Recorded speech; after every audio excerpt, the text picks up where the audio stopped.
Bless up, Electroculture family. I'm in the middle of a big job prepping this tomato house to plant hundreds of tomatoes in this greenhouse, and I'm using the Florida weave system.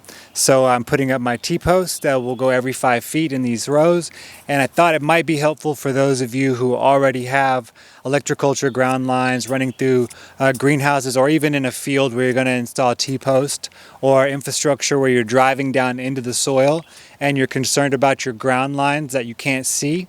This is how I go about dealing with that. Thought you might find this helpful, so I'm going to try to explain it quickly.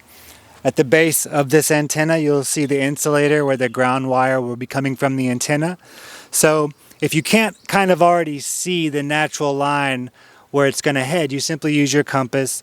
And this is why you want to do a good job in the first place of lining up your ground line, south pointing toward the antenna, of course. So you make your line. That's where it will go to. I marked it with a little stick here so that on the inside of the greenhouse I can see that through the plastic, or you can slip something underneath. And then I simply drive a shallow stake or a piece of rebar into the ground and run a string, use my compass, line it up, and then you can run it all the way to the northern point, and your ground line should be directly under this string now.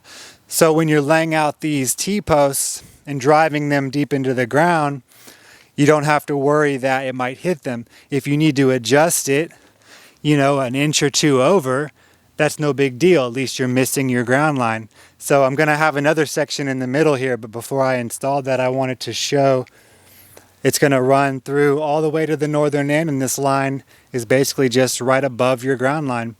And this is how you avoid hitting your ground line when you're driving T-posts or any other in-the-ground infrastructure and you're worried about that line. Many blessings to you all.